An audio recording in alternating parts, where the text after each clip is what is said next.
की करुणा आप सभी के लिए सदैव कल्याणकारिणी हो, यह मेरी आंतरिक शुभकामना।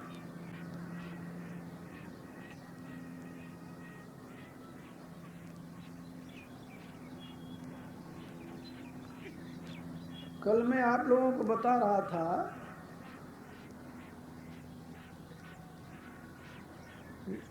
मानव का असंयमित जीवन ही उसके लिए अनेक प्रकार के दुखों में हेतु बनता है। और साथ ही मैं ये भी कहना चाहूँगा कि व्यक्ति का असंयमित जीवन केवल उसके लिए ही दुख का कारण नहीं बनता, बल्कि वह समाज के लिए भी बड़ा घातक सिद्ध होता है।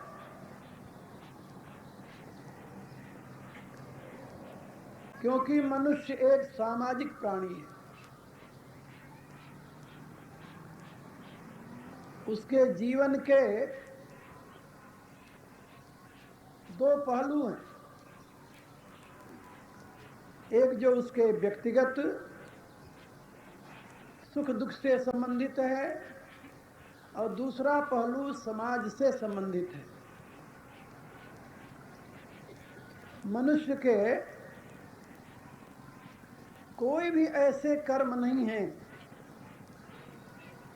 जिसका इम्पैक्ट यानी प्रभाव केवल उस कर्ता तक ही सीमित रहता हो। उसके कर्म का परिणाम प्रभाव उसके समाज के साथ जुड़ा हुआ होता है।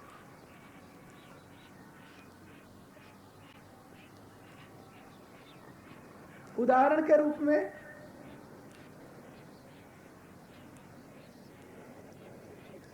एक व्यक्ति है, वो धूम्रपान कर रहा है।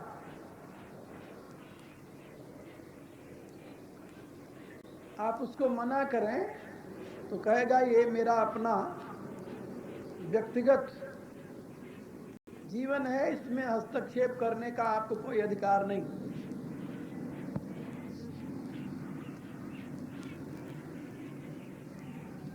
लेकिन धूम्रपान द्वारा जिस स्पेस को, एटमॉस्फेयर को, वातावरण को वो अपने कार्बन डाइऑक्साइड से दूषित कर रहा है, बगल में बैठा हुआ व्यक्ति वहीं से श्वास ले रहा है, ये तो आप लोग जानते हो। और श्वास के साथ वो दूषित वायु उसकी नासिका के नली से उसके फेफड़ों में जा रही है, तो उसका बुरा इम्पैक्ट उस पर पड़ेगा या नहीं पड़ेगा। इससे भी सूक्ष्म, और भी सूक्ष्म जाइए आप, तो दुनिया में जितने प्राणी हैं, उनके जीवन में दो प्रकार की क्रियाएं चलती हैं, जिसको आहरण और विसर्जन, जिसको आदान और प्रदान, इन शब्दों से संबोधित किया जाता है। ये संस्कृत के शब्द हैं, हो सकता है आपकी समझ में न आए हो।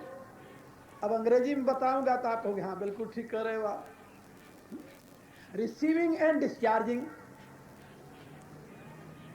and every being, living being, is receiving something from outside and discharging something from inside automatically। और इस रिसीविंग डिस्चार्जिंग का नाम है यज्ञ। इसको यज्ञ कहते हैं वैदिक भाषा में। तो यदि आपकी रिसीविंग गलत है, रोंग है, वो आपके व्यक्तिगत जीवन से संबंधित है, इसमें कोई संदेह नहीं। लेकिन यदि वो गलत है, अशुद्ध है, अपवित्र है, तो देवता आपकी डिस्चार्जिंग जो है वो तो आपके व्यक्तिगत जीवन से संबंधित नहीं है। जो आपकी डिस्चार्जिंग है वो तो इस स्पेस में जा रही है और उसकी तरंगें जो हैं वो एटमॉस्फेयर को, वातावरण को, इन्वायरमेंट को प्रभावित कर रही हैं। और जिस इन्वायरमेंट को आपकी वो डिस्चार्जिंग वेव्स प्रभावित कर रही हैं उसमें अनेकों प्राणी रह रहे हैं। तो आप अपने दूषित पदार्थों के ग्रहण में तो स्वतंत्र हैं, लेकिन क्या आप ऐसा कर सकते हैं कि दूषित तत्वों के डिस्चार्जिंग का इंपैक्ट आप पर ही पड़े, दूसरे पर ना पड़े? असंभव। ऐसा नहीं कर सकते आप, कि वो आपके बस का नहीं है, आपके कंट्रोल से परे की बात है। You can't do anything about that. अब आप बताइए कि आप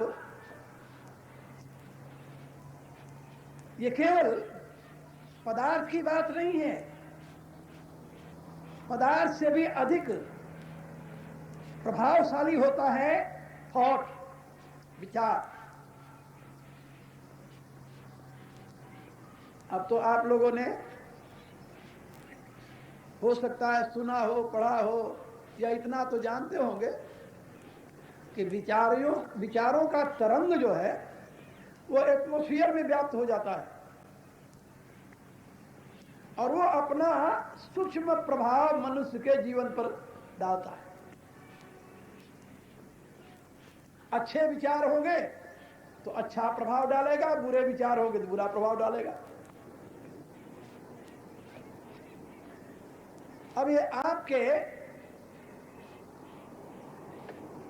बुद्धि के ऊपर अवलंबित है। यदि आपका जीवन संयमित है तो आपके जीवन से कभी बुरे विचारों की तरंग बाहर नहीं जाएगी, और यदि आपका जीवन असंयमित है तो फिर आपसे कभी अच्छे विचारों की कल्पना नहीं की जा सकती और उसके द्वारा एटमॉस्फेयर खराब होगा। वर्तमान में पर्यावरण की बड़ी गीत गा रहे हैं लोग, दुनिया के लोग उसकी शुद्धि के लिए प्रयत्न कर रहे हैं। पर्यावरण दूषित हो रहा है, इन्वायरमेंटल जो हानिकारक तत्व हैं उनके विषय में लोग सोच रहे हैं, लेकिन वो वेरी मटेरियल, बहुत ही स्थूल स्तर पर, सूक्ष्म स्तर पर वो नहीं जा रहे हैं, क्योंकि अभी उनकी समझ इतनी नहीं गई है। वो ये नहीं समझ पा रहे हैं कि विचारों के, दूषित विचारों का प्रभाव भी उससे कहीं अधिक हानिकारक होता है, ऐसा नहीं समझ पा रहे हैं। क्योंकि उन्होंने मटेरियल एनर्जी की तो जानकारी प्राप्त की है, लेकिन साइकिक एनर्जी कितना काम करती है अभी इस विषय में उनका प्रवेश अधिक नहीं हुआ। चल रहे हैं, they are searching about that too. अभी रशिया की एक लड़की अपने कंसंट्रेशन के द्वारा, यानी थॉट की बात मैं बता रहा हूं आपको, अपने कंसंट्रेशन के द्वारा दूर टेबल के ऊपर रखे हुए पदार्थों को केवल कंसंट्रेशन और थॉट के द्वारा वो मूव करती दिखाई दी, बिना स्पर्श किए। उसके संकल्प मात्र से वो पदार्थ मूव करने लगा, चलने लगा, जड़ पदार्थ। लोगों में आश्चर्य हुआ, कहा ये मिरेकल है। उसने कहा मिरेकल नहीं है, this is the action of mental power, this is not miracle. If you will concentrate then you will be able to do it. यदि तुम अपने चित्त को एकाग्र करने में समर्थ हो जाओ तो तुम भी इसे कर सकते हो। और भारत के योगियों ने तो इससे भी बड़े बड़े करिश्मे दिखाए, केवल कंसंट्रेशन के बल। इस कंसंट्रेशन की 3 अवस्थाएं होती हैं। Concentration first, contemplation second and meditation third. ये 3 अवस्थाएं। First you try to concentrate on one point, fix your mind there and try to think upon that again and again. That is called contemplation. And after that, when your mind becomes identified with that thing, then you will realize oneness with that. That will be meditation. ये 3 अवस्थाएं।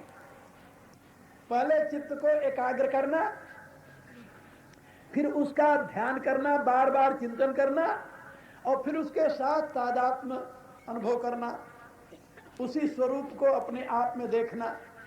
ये तीसरी अवस्था है। और इसका अभ्यास यदि आप करेंगे तो आप, पतंजलि ने तो यहां तक कहा है कि परमाणु परम महत्व, परम अणु से लेकर के महान से महान स्वरूप के साथ आप अपने तादात्म्य को प्रतिष्ठित करने में समर्थ हो जाएंगे। और जहां ये तीनों एक साथ होने लगते हैं उसको कहते हैं संयम। त्रयम एकत्र संयम, आत्म संयम की ये व्याख्या है। और भगवान उसी आत्म संयम की सीख दे रहे हैं। गीता के 6ठे अध्याय, आरुक्षो मुनेर योगम कर्म कारण मुच्यते। जो लोग योग की यानी संयम की उच्चतम अवस्था में स्वयं को प्रतिष्ठित करना चाहते हैं, उनको अभ्यास का सहारा लेना पड़ेगा, कर्म का सहारा लेना पड़ेगा। कल मैंने बताया था कौन सा कर्म? शरीर के शोधन का कर्म, इंद्रियों के शोधन का कर्म, मन के शोधन का कर्म, बुद्धि के शोधन का कर्म। वो कर्म जो आपके इन सारे इंस्ट्रूमेंट्स को, अवयवों को शुद्ध करने में सक्षम है। और इन सब में प्राणायाम की महत्वपूर्ण प्रतिष्ठा है। प्राणायाम के द्वारा उसी प्रकार से ये सारे तत्व शुद्ध किए जाते हैं। मनु ने लिखा है कि जैसे लोहकार अपनी धौकनी से अग्नि प्रज्वलित करके धातुओं का शोधन करता है, इसी प्रकार से प्राणायाम रूपी धौकनी से प्रकट की हुई अग्नि, हीट शरीर के अंदर, वो आपके सारे इंद्रियों को शुद्ध कर देती है। प्राणायाम इतनी शक्ति है। इसीलिए प्राणायाम परम तप, तप का श्रेष्ठतम स्वरूप है प्राणायाम। इससे बढ़िया और कोई तप नहीं है, याद रखो। और प्राणायाम का अभ्यास करने के लिए आपको क्या करना होगा? वही पहले शुद्ध आहार, ये तो डेली। लेकिन प्राणायाम करने से पूर्व आपका पेट खाली होना चाहिए और आपका शरीर शुद्ध होना चाहिए। यदि आपको कंस्टिपेशन है, मल है आपके, साफ नहीं हुआ, प्राणायाम करेंगे उल्टा असर होगा, नुकसान करेगा। इसलिए प्राणायाम से पहले मल को साफ करना चाहिए। उसके लिए क्रियाएं भी हैं और त्रिफला आदि ऐसी औषधियां भी हैं जिनका सेवन करके आप अपने पेट को साफ कर सकते हैं। और स्नान करके उसके बाद में आप बैठिए प्राणायाम के लिए। उसके 8 भेद हैं प्राणायाम के, 8 भेद। और उन 8 प्रकार का प्राणायाम करने की आपको जरूरत नहीं। उनमें से आप एक प्रकार का प्राणायाम कोई चयन कर लें। और उसमें मेरे विचार से उज्जाई प्राणायाम जो है वो हानिकारक नहीं है, उससे कभी हानि नहीं हो सकती। भस्त्रिका भी है, वो भी बहुत ही उत्तम है। लेकिन ये सारी क्रियाएं किसी योग्य समझदार गुरु के पास बैठकर सीखकर करनी चाहिए। किताब पढ़कर करने से बहुत बड़ा अहित हो जाएगा, क्योंकि जो क्रियाएं बहुत उपयोगी हैं वो क्रियाएं बहुत हानिकारक भी है। यदि ठीक से किया जाए तो कल्याणकारी है और गलत किया जाए तो हानिकारक है। योग शास्त्र में लिखा हुआ है कि प्राण का नियमन करना शेर को वश में करना है, शेर को, सिंह को वश में करना है, ऐसा लिखा है। प्राण का नियमन करना सिंह को वश में करना है। यदि सिंह के साथ जरा सी असावधानी हुई तो वह बड़ा ही खतरनाक सिद्ध होगा, और यदि उसको सावधानी के साथ, युक्ति के साथ अपने अधीन करना चाहोगे तो हो जाएगा।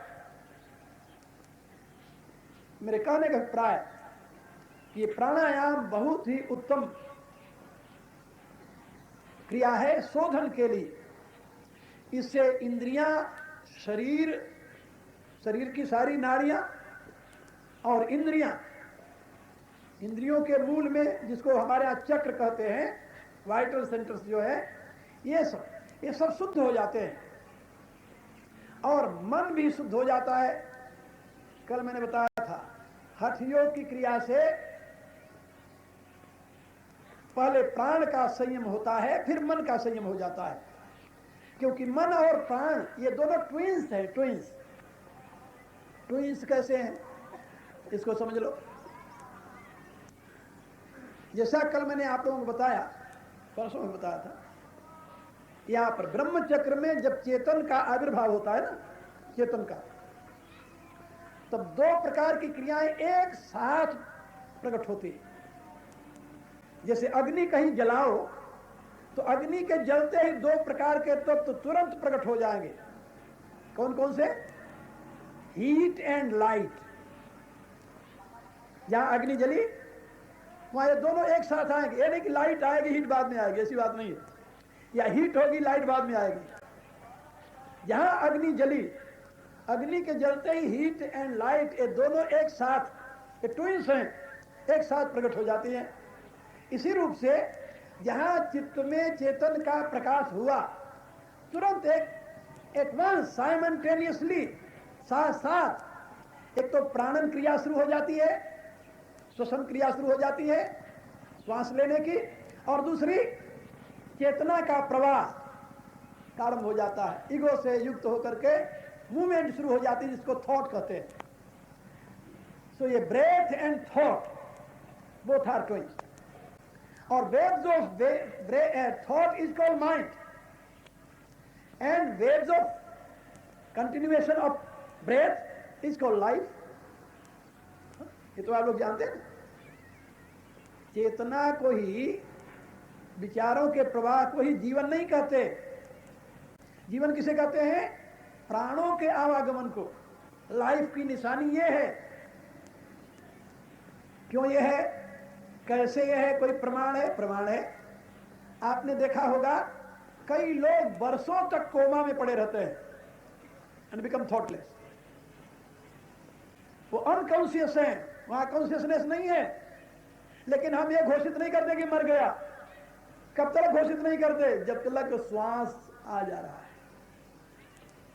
और जब तक श्वास आ जा रहा है तब तक वह अनकॉन्शियस व्यक्ति भी कभी कॉन्शियस हो जाएगा, ऐसी आशा बनी रहती है। अपने यहां कहावत है, जब तक सांसा तब तक आशा। और एक व्यक्ति तो कई वर्षों बाद कोमा से फिर वो चेतना में आ गया। ऐसी अनेकों घटनाएं होती हैं, अनेकों घटनाएं होती है। तो मैं आप लोगों को ये बता रहा था कि आपके लाइफ का, यानी आपके जीवन का, जीवित रहने का जो प्रमाण है वो श्वास से संबंधित है, थॉट से संबंधित नहीं है। एक पश्चिम का दार्शनिक हुआ डेकार्ट, उसने चेतन की सत्ता को प्रमाणित करने के लिए एक उदाहरण दिया। वो कहता है कि everybody feel I am due to I am. हर एक मनुष्य अनुभव करता है कि मैं हूं इसलिए मैं हूं। इसके लिए किसी प्रमाण की जरूरत नहीं है। Nobody want any kind of evidence. कोई व्यक्ति अपने होने के लिए किसी प्रकार के प्रमाण की आवश्यकता नहीं समझता। उसके लिए इतने प्रमाण काफी है कि वो है, क्योंकि वो महसूस करता है वो है। इस विषय पर डिस्कशन हो रही थी। मेरे कुछ शिष्य हैं फिलॉसफी के प्रोफेसर अमेरिका में, उनके साथ मैंने उसे कहा, हम कहा कि यह सिद्धांत गलत है। गुरु जी गलत कैसे? वेदांत में भी तो यही कहा है, सोहम अस्मि, हम है। मैंने उनसे कहा नहीं, when you are entering into deep sleep, जब तुम घोर निद्रा में चले जाते हो, क्या तुम अनुभव करते हो कि आई एम, मैं हूं? कहा तब तो नहीं करते। कहा उस समय तुम होते हो कि नहीं होते हो? घोर निद्रा में जाने पर कोई व्यक्ति अनुभव नहीं करता कि मैं हूं, लेकिन वो होता है कि नहीं होता है? वर्षों तक कोमा में जाने वाला व्यक्ति अनुभव नहीं करता कि मैं हूं, लेकिन वो होता है कि नहीं होता है? का फिर होने का प्रमाण क्या है? का नॉट थॉट बट ब्रेथ। इसीलिए वेद में कहा गया, वायो त्वमेव प्रत्यक्षम ब्रह्मासि सत्यम वदिष्यामि ऋतम वदिष्यामि। ऋषि कहता है, हे वायु, तू ही प्रत्यक्ष ब्रह्म है, यह मैं सत्य कहता हूं और यह मैं विवेक पूर्ण कहता हूं। मेरे कहने का अभिप्राय, ये प्राण की उपस्थिति, ये जीवन का प्रमाण है। और वेव्स ऑफ थॉट, जिसे माइंड कहते हैं, मन कहते हैं,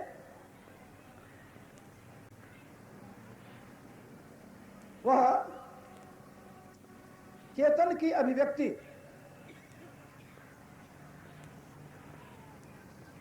ये बात ठीक है कि प्रत्येक प्राण लेने वाला प्राणी सत्य का अनुभव नहीं करता, लेकिन जीवनी शक्ति वहां है, इसको स्वीकार किया जाता है। तो प्राण जो आपके जीवन का मूल आधार है, उसका नियमन वो प्राणायाम कहा जाता है।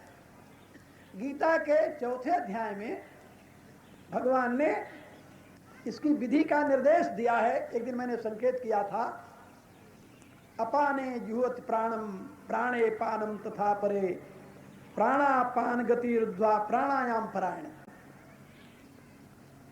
और दूसरा विधि है अपरे नियताहारा प्राणान प्राणेषु जुहति।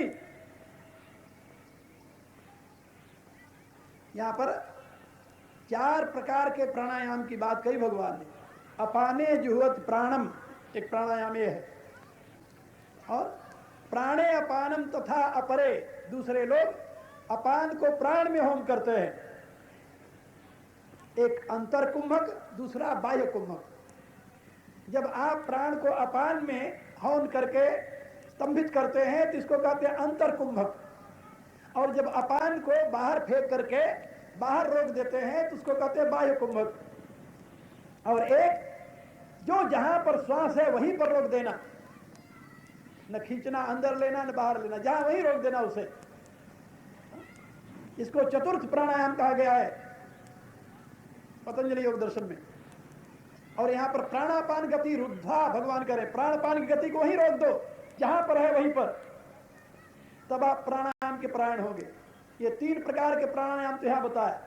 और चौथे प्रकार का प्राणायाम बताया अपरे नियताहारा प्राणान प्राणे सुजुहति।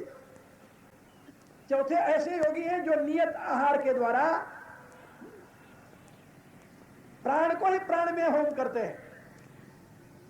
एक बात और याद रखो, जब आप बोलते हैं ना तो शब्द जो बनता है किससे बनता है?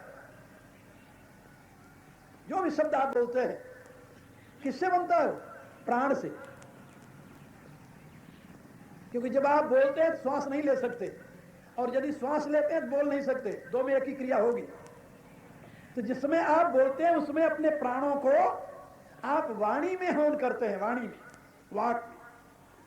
ये वाक जो है ये अग्नि का अभिव्यक्त रूप है। वेद में बताया गया है तेज, अप और अन्न,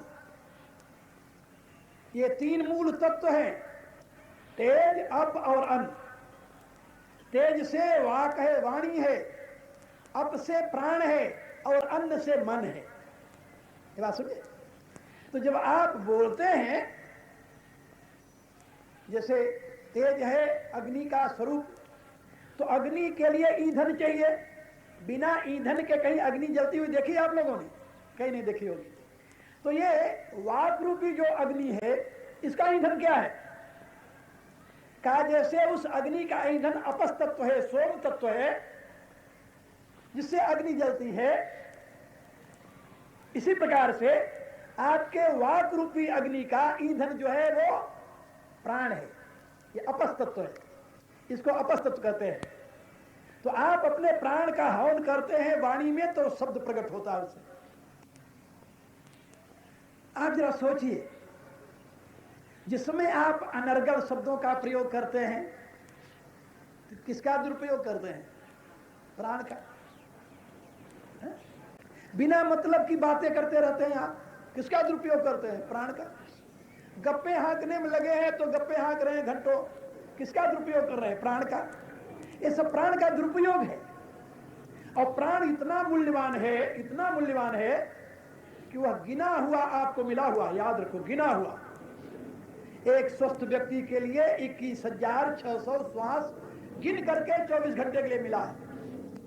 21,600 से अधिक नहीं मिला आपको एक दिन के लिए, और इसी हिसाब से आपकी आयु निर्धारित की गई है, याद रखो।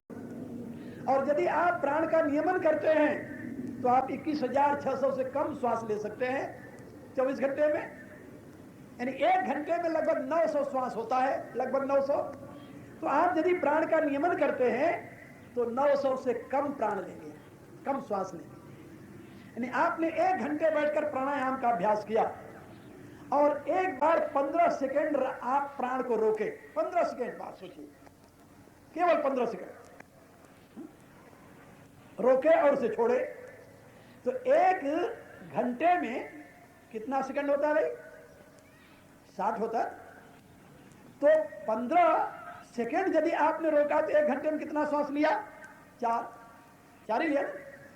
और वैसे नॉर्मली आप 1 घंटे में कितना श्वास लेंगे? मेरे कहने के प्राय कि यदि आप इस ढंग से मिनट के हिसाब से बता रहा था, तो 1 मिनट में आप कितना श्वास लेंगे? आप जरा सोचिए, और उसको डिवाइड कीजिए 15 सेकेंड रोक करके। 15 मिनट रोक ले, फिर तो ये तो क्या पूछना, ये तो भगवान की कृपा होगी, इतना तो होता नहीं। 15 सेकेंड, 15 सेकेंड के हिसाब से आप लगा लीजिए हिसाब, तब भी आपको कितना लाभ हो जाएगा। 1 मिनट में आपने यदि 4 श्वास लिया, 4 श्वास, तो 1 घंटे में कितना श्वास लेंगे आप? हिसाब लगा लीजिए। और 1 घंटे में आप नॉर्मली जो 900 श्वास लेते हैं, कितना श्वास आपने बचाया? कैलकुलेट कर लीजिए। अच्छा, आप ये बताइए कि कितना रुपया दिया जाए तो उतनी श्वास आप बाजार से खरीद पाएंगे जितना आपने बचाया है कोई method? No. How precious your breath, कितना मूल्यवान आपका श्वास है, जिसकी कीमत दुनिया में कोई नहीं दे सकता, और उस श्वास को बिना मतलब की बातों में आप व्यर्थ में गंवाते। आत्म संयमी जो है वह अपनी वाणी का उचित प्रयोग करता है। वो जानता है कि हम अपनी वाणी के द्वारा अपने प्राण को हवन कर रहे हैं। बहुत अमूल्य तत्व है वो जिसको हवन कर रहे हैं वाणी के द्वारा, वाणी, इसलिए उसका नियमन करता है, बोलने का नियमन करता है, बात समझे। और उसका सदुपयोग किसमें करता है? सुमिरन में।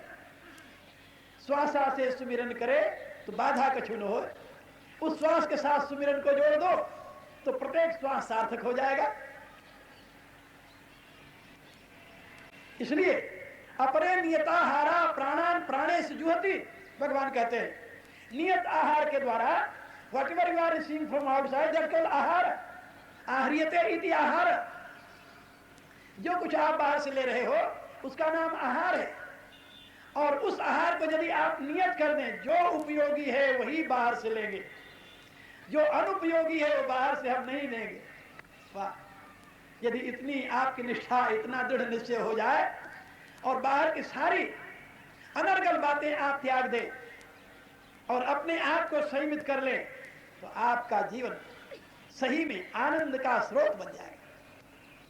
इसी बात को भगवान कहते हैं, इन्हीं प्रकार के कर्मों के द्वारा आप अपनी चेतना को ऊपर उठा सकते हैं, प्राणायाम के द्वारा।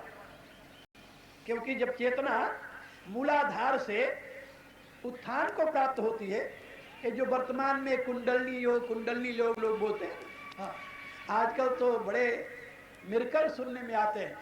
कोई कहता है मेरे सर पर हाथ रखा तो मेरी कुंडलनी जागृत हो गई। बहुत मेरे पास आते हैं, मेरी कुंडलनी जागृत हो गई। मैंने उससे पूछता हूं कुंडलनी माने भी पता है तुम्हारी जागृति हो गई? क्या कहे, इतना पाखंड, इतना दंभ, इतना धोखा धर्म और साधना के नाम पर वर्तमान में चल रहा है जिसकी कल्पना भी नहीं की जा सकती। कुंडलनी क्या है जानते हो आप लोग? ये जो मैं बता रहा था, साइकिक एनर्जी जो चेतना के साथ प्रवाहित होकर के नीचे बहती है, उस साइकिक एनर्जी को, जिसको चेतना शक्ति कहते हैं, उस चेतना शक्ति का नाम कुंडलनी है। और जो किताबों में लिखा हुआ है ना कि कुंडलनी आकर के मूलाधार में 3 लपेटे लगा करके सांप ऐसे मुंह में बैठी हुई है, मुंह में डाले हुए है, ये सब लाक्षणिक प्रयोग है। वहां कोई सांपनी नहीं बैठी हुई और न वहां कोई 3 लपेटा लगाए हुए है, न तो उसकी पूंछ उसके मुंह में गई हुई है। ये सब समझाने के तरीके हैं यौगिक भाषा में। है क्या?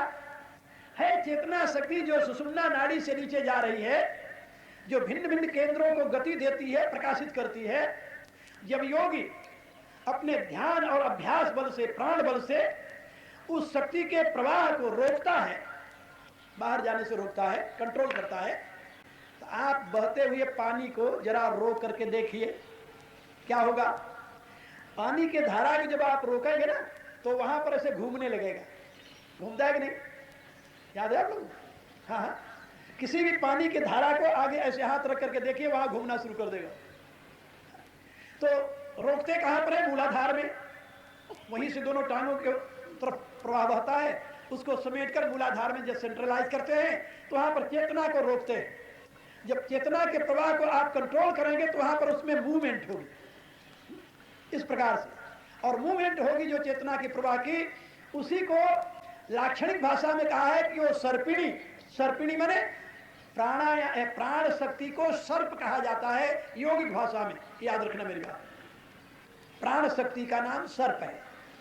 जब किसी का प्राण दूषित हो जाता है ना तो सपने में सांप देखता है। बहुत लोग देखते हैं सांप सपने में, वो प्राण के दूषण का परिणाम होता है।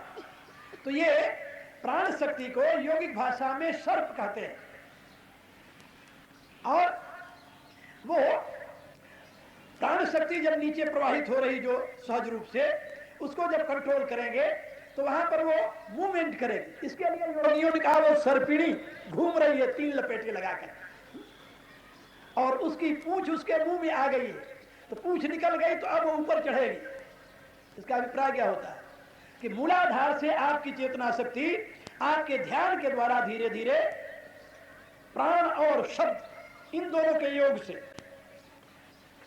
केवल प्राण के द्वारा नहीं, केवल शब्द के द्वारा नहीं, प्राण और शब्द दोनों के योग से वो चेतना शक्ति धीरे धीरे ऊपर की तरफ प्रवाहित होने लगती है। तो जब वहां पर केंद्रीभूत होती है, सेंट्रलाइज आप करते हैं मूलाधार में, तो उसको कहते हैं कुंडलिनी जागरण। और जब उसको ऊपर की तरफ उठाते हैं तो उसको कहते हैं कुंडलिनी उत्थान।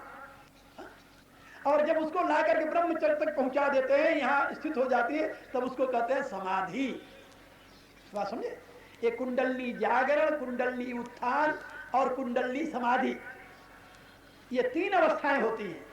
और ये क्रियाएं इतनी सहज नहीं है, सहज नहीं है। हाँ, ये नहीं किसी छू दिया तो उसके कुंडलिनी जागृत हो जाएगी, ऐसा नहीं होता कभी।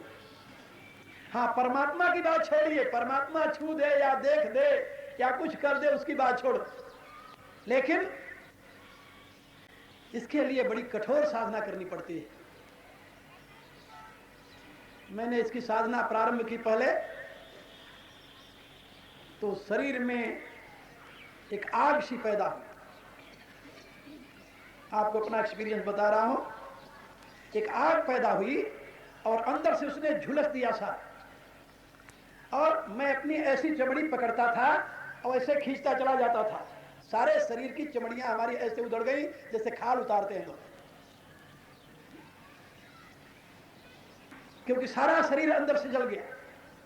उस साधना में जो भोजन चाहिए वो भोजन मैंने लिया नहीं, जवानी का नशा था और लगन थी साधना की। साधना के लगन के प्रभाव में हमने वो साधना शुरू कर दी, और साधना करते करते खाने पीने का ध्यान रखा नहीं। नारायण हरि करके एक घर से एक रोटी लेता था, खाता था। तो ये रोटी खा करके ये काम नहीं होता। फिर इसके लिए क्या चाहिए? इसके लिए चाहिए घी और दूध, वो भी गाय का। तो जब मेरी ये गति हो गई तो मैं हताश हो गया और ये निश्चय किया कि अब मेरे लिए मुश्किल हो जाएगा। लेकिन हिम्मत तो छोड़ने वाला मैं था नहीं, संस्कार ऐसे थे, गुरु कृपा ऐसी थी।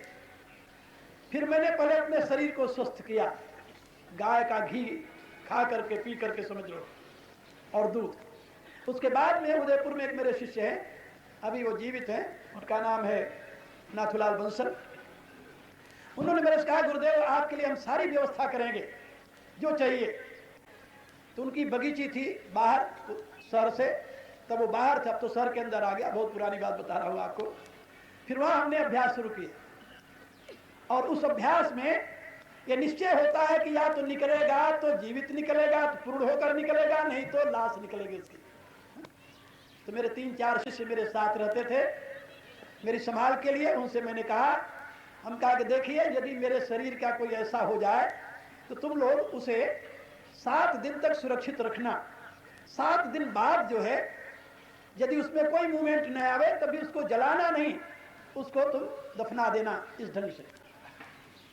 ये सारी व्यवस्था उनको समझा करके, और 7 दिन में क्या करना है ये भी उनको बताया। बता करके फिर मैं उस क्रिया में लगा। एक कोठरी में बंद था 4 महीने तक, न कोई मुझे देखता था न मैं किसी को देखता था। और उन दिनों दूध की व्यवस्था थी, गाय का दूध। आपको जानकर आश्चर्य होगा, 6-7 किलो दूध में पी जाता था रोज। और वो ऐसे लगता था जैसे गर्म तावे पर आप पानी की बूंद डालें, कैसा लगता है, देखा होगा, उस प्रकार से वो दूध लगता था उस पर। और जब मैं 4 महीने बाहर आया तब का चित्र आप लोगों को मिल जाएगा, हमारे आश्रम में दिखाई देंगे। मेरी एक एक हड्डी आदमी गिन सकता है। ये हमारी स्थिति थी। और जब उसकी सिद्धि हुई, जब वो चेतना शक्ति का प्रवाह ऊपर गया, और जिसमें मेरी तब वहां इंडिविजुएशन रहता ही नहीं, तो कई दिन बाद होश आया जो हमारा, और उनको पता कैसे चला बाहर रहने वाले को कि दूध हमारा पड़ा रह गया। और मैंने उसे बता दिया था कि जब तक होश रहेगा मैं दूध पीता रहूंगा, और जब दूध पड़ा रह जाए मैं न उठा सकूं तो समझ लेना कि मामला दूसरे रास्ते पर चला गया। तो एक दिन दूध उठाया उन्होंने, पड़ा रह गया। दूसरे दिन उठाया, तीसरे दिन उठाया, फिर वो घबरा गए कि आज 3 दिन हो गया दूध नहीं लिया, तो इसका अभिप्राय गंभीर स्थिति है।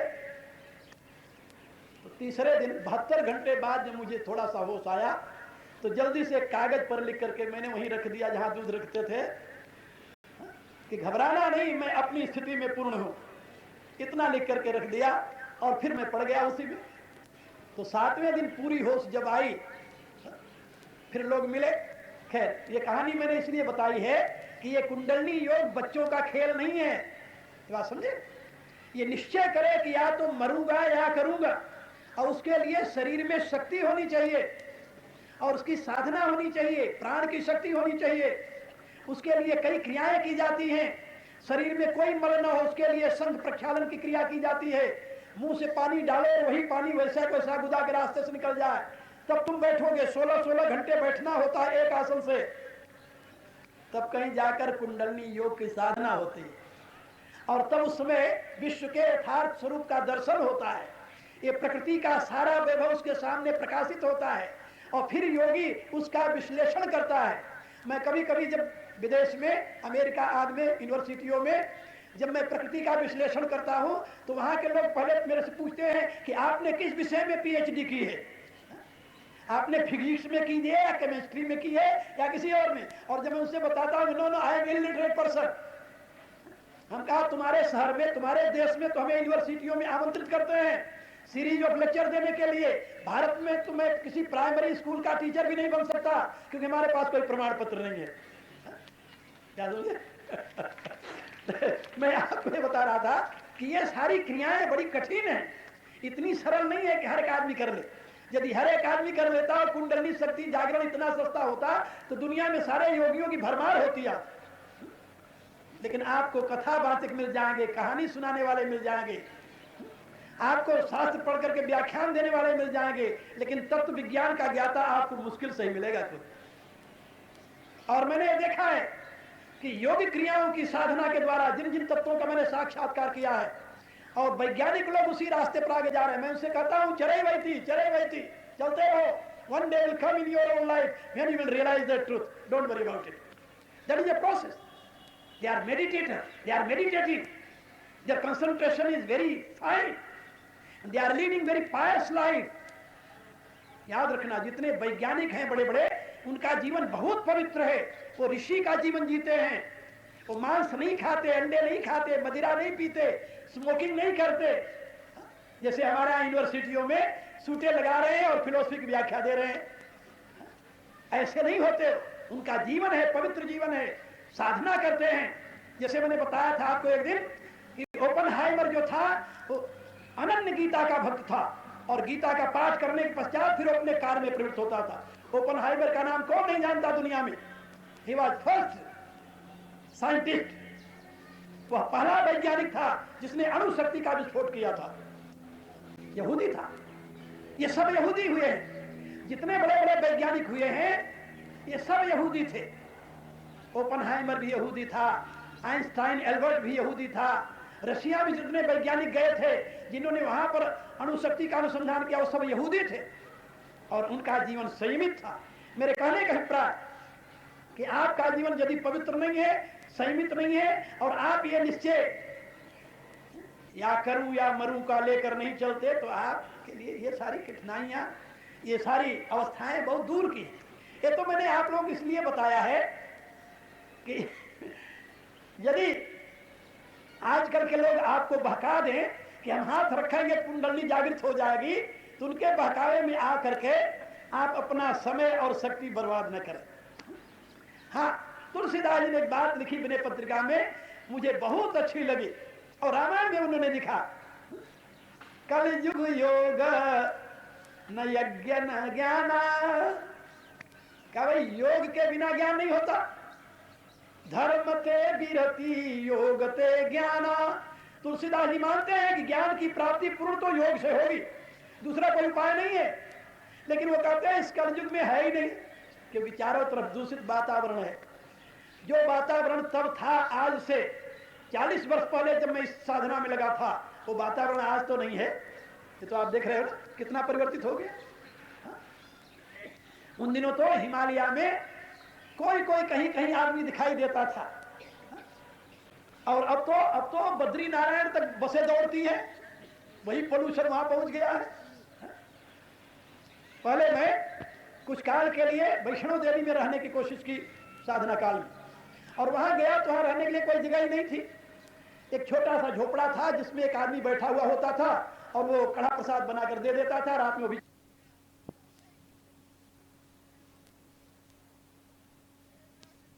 कहा कि महाराज यहाँ कहाँ रहोगे तुम, यहाँ रहने कोई जगह ही नहीं है। फिर मैं वहां चल करके चला आया जहां से वैष्णो देवी चल करके गई है, वहां बैठी है। वो स्थान है, उसको भूमा कहते हैं, कटरा के बगल में है, नदी के किनारे पर। तो मैं भूमा में जाकर वहां रहा, वहां रहने लगा। एक शिष्य मेरे साथ रहता था और मैं वहां रहा, वहां पर साधना व्रत हो गया। तो मेरे कहने के प्राय कि तब ये वैष्णो देवी कितना पवित्र स्थान था, और अब तो साल में कितने लाख आदमी गए हैं इसकी गणना होती है, और कितने करोड़ का चढ़ावा आया इसकी गणना होती है। लेकिन वो पवित्रता कहां चली गई, वो सेंटिटी कहां चली गई, वो भावना कहां चली गई, ये सब खत्म हो गया। अब तीर्थ हमारे धीरे धीरे सैरगाह बनते जा रहे हैं, वो पवित्रता नहीं है वहां। और यही कारण है कि वहां से साधक लोग दूर चले गए। पहले जब हम उत्तर काशी में रहते थे तो वहां इतना पवित्र वातावरण था कि मेरे शिष्य योगानंद जाते थे, वहां से पंजाब सिंध क्षेत्र से रोटियां ले आते थे 4, और दाल के नाम पर तो ही गर्म पानी होता था। खैर तो हम लोग वहां बैठ करके खा करके और साधना में रत हो जाते थे। लेकिन आज उत्तर काशी में जाकर देखो, बहुत बड़ा शहर बसा हुआ है। मैं वहां 25-30 वर्ष बाद गया तो पहचान में नहीं आया कि ये वही उत्तर काशी जहां मैं रहता था कभी। मेरे कहने के प्राय कि धीरे धीरे वातावरण दूषित होता जा रहा है। इसलिए इस प्रकार की साधनाओं के लिए न तो उपयुक्त समय है और न तो लोगों का उपयुक्त शरीर ही है। इसके लिए बहुत दृढ़ शरीर की आवश्यकता होती है। तो आप लोग जो साधना के लिए इच्छुक हो, उनको इन कठोर साधनाओं से दूर होकर के मंत्रियों की साधना, गृहस्थ के लिए द बेस्ट है मंत्रियों की साधना। मंत्रियों के द्वारा भी आपको वही स्थान प्राप्त होगा, इसमें जरा भी संदेह नहीं है। बिल्कुल मेरा अपना अनुभव है कि आप मंत्रियों के द्वारा भी उसी पद को प्राप्त कर सकते हैं जिस पद के लिए इतनी बड़ी कठिन तपस्या की जाती है। अब आप मेरे से पूछो फिर आपने ऐसा क्यों किया? हमने गुरु के निर्देशानुसार एक्सपीरियंस के लिए किया। उन्होंने कहा तुम्हें समाज में प्रचार के लिए भेजने से पहले मैं चाहता हूं कि तुम्हें इन सारे का यथार्थ बोध हो जाए। ये उनका निर्देश था, इसलिए हमें सारा करना हुआ, नहीं तो कोई जरूरत नहीं थी। एक ही साधना से सब जाता है। खैर, तो आप लोग याद रखें, चेतना को नीचे से ऊपर ले जाना है, इसी को आरुक्षो भगवान ने कहा है, चढ़ाई। और उनके लिए इन कर्मों की जरूरत है, प्राणायाम की, आसन की, और साथ में प्रत्याहार की, इन सब की जरूरत है। और यदि ये करके फिर आप चलेंगे धारणा, ध्यान, समाधि, ये तो आगे की बात है। धारणा माने fix your mind on one point, वो धारणा है। और ध्यान माने try to contemplate on that subject, that point, उसको ध्यान कहते हैं। और जब उसी के साथ तादात्म्य हो जाओ, try to meditate again and again on that, और जब उसके साथ एकता की अनुभूति हो जाए, तादात्म्य हो जाओ, तब उसको कहते हैं समाधि। तब उस अवस्था में पहुंच पाओगे। इतना सरल नहीं है, लेकिन इतना कठिन भी नहीं है, ये बात याद रखो। मेरे गुरुदेव हमें कहा करते थे कि दुनिया में जिस सत्य का अनुसंधान एक मनुष्य किया है, उस सत्य को सारे मनुष्य जान सकते हैं, क्योंकि परमात्मा के विधान से सभी मनुष्यों को उन्हीं यंत्रों की उपलब्धि हुई है, उन्हीं साधनों की उपलब्धि हुई है, उससे कम नहीं है। भगवान ने जो साधन, जो इंद्रियां, शरीर मेरे को दिया, वही आप सबको दिया है। उसमें कोई कमी नहीं रखी है भगवान ने, वहां पार्शलिटी नहीं हुई है। आवश्यकता है उसके सदुपयोग की। यदि आप उसका सदुपयोग करें, जैसे प्राण के सदुपयोग की मैंने बात कही आपसे, इतना अमूल्य आपका प्राण है, उसका आप दुरुपयोग करें, परमात्मा क्या करेगा? परमात्मा वह शक्ति है जो आपको आवश्यकता अनुसार शक्ति से भर देता है, लेकिन उसका सदुपयोग करना, दुरुपयोग करना आपके ऊपर निर्भर करता है। याद रखो, इसी को तो पुरुषार्थ कहते हैं। पुरुषार्थ माने जिसके सदुपयोग और दुरुपयोग में आप स्वतंत्र हैं। लेकिन आप मनुष्य होने के नाते यदि आप सतमार्ग पर चलते हैं तो आपके द्वारा शुद्ध इन्वायरमेंट क्रिएट होता है, वाइब्रेशन क्रिएट होता है, तरंगे निकलती हैं और समाज को भी आनंदित करती है। और यदि आप गलत रास्ते पर चलते हैं तो आप अपना ही हित नहीं करते बल्कि समाज के लिए घातक जंतु सिद्ध होते हैं। याद रखो, मनुष्य की प्रत्येक अच्छी बुरी क्रिया का इंपैक्ट मानव समाज पर पड़ता है। इस केवल मानव समाज पर नहीं, प्राणी मात्र पर पड़ता है। आप लोगों ने सुना होगा, जहां महात्मा लोग रहते हैं वहां सांप अपनी गति से शांत हो जाता है। लिखा है, जी नहीं निरखी मगा सांपी निबीछी तजई विषम विष तामस तीछी। ये जो तामसिक जीव है वो भी अपने स्वभाव को छोड़ देते हैं, वो भी शांत हो जाते हैं। आप तो यहां तक सुने होंगे कि ऋषियों के यहां तो शेर, चीते, बाघ साथ साथ बैठ करके वहां पर आनंद लेते थे। ऐसी स्थिति होती थी। केवल इन्वायरमेंट, उनके वेद के द्वारा, जो वेद उनके शरीर से निकलता है। तो यदि आप सज्जन हैं तो आपके शरीर से जो वेद निकलेगा, तरंगे निकलेंगी, वो सारे समाज को कल्याण नहीं कर देंगे, यहां तक कि जंतुओं को भी उत्थान की दिशा में आगे बढ़ा देंगे। वो जंतु जो आपके एनवायरमेंट में रहेंगे, जो क्रमशः 84 लाख योनियां भोग करके आने वाले हैं, वो तुरंत वहीं से मनुष्यता के पात्र बन जाएंगे। महाभारत में इसका वर्णन है। एक कीड़ा तुरंत मनुष्यता का पात्र बन गया व्यासदेव के संसर्ग से। तो मेरे कहने के प्राय कि आपका जीवन यदि पवित्र है, संयमित है, तो आप समाज के लिए वरदान सिद्ध होंगे, और यदि आपका जीवन दूषित है तो समाज के लिए अभिशाप सिद्ध होंगे। आध्यात्मिक उन्नति का अर्थ केवल व्यक्तिगत उन्नति नहीं है, ये भूल जाओ। वे लोग अज्ञानी हैं, अबोध हैं, सही माने विवेकहीन हैं, जो ये समझते हैं कि आध्यात्मिक उन्नति तो व्यक्तिगत स्वार्थ के लिए की जाती है। नहीं, उसमें समाज का हित निहित है। जिस समाज में अधिक से अधिक उन्नत आत्मा के लोग होंगे वो समाज हमेशा पवित्र होगा। ये तो कभी ऐसा हुआ ही नहीं कि किसी देश में, किसी राष्ट्र में, किसी समाज में सारे के सारे मनुष्य तत्वज्ञ बन जाए। ऐसा तो न कभी हुआ है, न होता है, न होगा। जिस घर में वृद्ध रहता है उसी में जवान रहता है, उसी में एक बच्चा भी रहता है। ये तो आप देख रहे हो। तो सारे तत्वज्ञ तो हो नहीं सकते। एक ही परिवार में जब सारे तत्वज्ञ नहीं है तो सारे समाज में सारे तत्वज्ञ कैसे हो जाएंगे? वहां अबोध बालक भी होंगे, वहां टीनेजर भी होंगे, जहां पर वृद्ध है, जहां पर जवान है, वहीं पर। इसलिए समाज के सारे लोग कभी तत्वज्ञ नहीं बन सकते। लेकिन यह देखना है कि समाज में बहुतायत किन लोगों की है। क्या समझते हो आजकल भारत में जितने नेता हैं सब भ्रष्ट हो गए हैं? ऐसा मैं नहीं मानता, नहीं मानता। जहां पर 50 वर्षों की स्वतंत्रता में इस देश को लूटने वाले, अपने अहम को पुष्ट करने वाले, अपने स्वार्थ की सिद्धि वाले नेता हुए हैं, वहीं पर लाल बहादुर शास्त्री भी तो हुए हैं, जिन्होंने जब उनका शरीर छूटा तो 10,000 रुपया उनके ऊपर कर्ज था और 10 रुपए किराए का इलाहाबाद में एक मकान था, उनका अपना मकान वो भी नहीं था। भारत के प्राइम मिनिस्टर थे वो। आप जरा सोचिए, वो भी तो थे, वो भी नेता थे कि उनको और कुछ हो गया। कोई महात्मा तो नहीं थे, बाल बच्चे वाले थे। मेरे कहने का हिस्सा है। लेकिन ऐसे लोगों की बहुतायत कितनी है? आज भी यदि होंगे तो अंगुलियों पर इनको आप गिन सकते हैं। लेकिन भरमार किसकी है? लुटेरों की। इसी रूप से महात्माओं में विद्वान नहीं है, ऐसी बात नहीं। महात्मा सारे ऐसे नहीं है, उनमें विद्वान भी हैं, संत भी हैं, साधक भी हैं, लेकिन कितनी मात्रा में? उनकी मात्रा कम है। कम होने के नाते जनता प्रवाह में बहती चली जाती है, इसलिए अंधविश्वास का शिकार बन जाती है। कथा कहानी सुना, ऑर्केस्ट्रा बज रहा है, क्या बोलते हैं उसे, हमें तो नाम भी नहीं आता उसको कहना, सारी अंग्रेजी पढ़ करके बेकार हो गई। हाँ? और वहां डांस हो रहा है, कोई खड़े होकर नाच रहे हैं, स्त्रियां इधर, पुरुष नाच रहे हैं, आनंद ले रहे हैं। उसमें क्या हो रहा है? कथा हो रही है, ये कथा है। क्या सारे विद्वान ऐसे हैं भारत में जो आपको इसी प्रकार की कथा कहानियों द्वारा आपका मनोरंजन करते रहे और आपके जीवन में उत्थान के कोई संस्कार न हो? क्या ऐसे लोग हैं जिनको वेद शास्त्र का अवश्य भी नहीं आता? नहीं, बड़े बड़े विद्वान पड़े हुए हैं इस देश में। आज भी बड़े बड़े योगी हैं, बड़े बड़े विद्वान हैं, लेकिन दुर्भाग्य है जनता के। जनता क्या दुर्भाग्य है?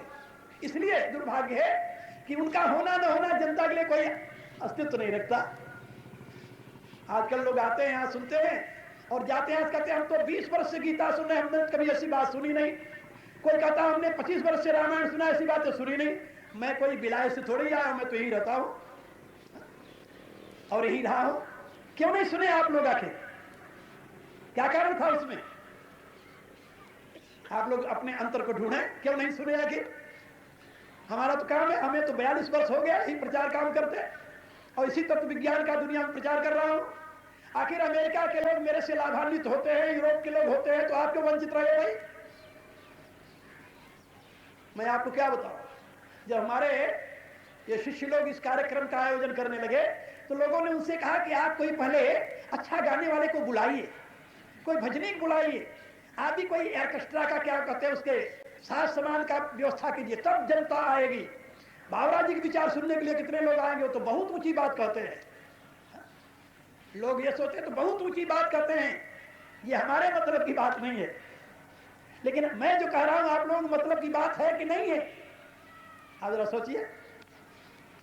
सही माने में मेरी घोषणा है केवल आप यहां भारत के लिए नहीं, दुनिया भर के लिए, कि कोई भी व्यक्ति धर्म के क्षेत्र में मानव समाज को ऐसी नई बात नहीं बता सकता जो कि हमारे वेद और शास्त्र में पहले से उपस्थित न हो।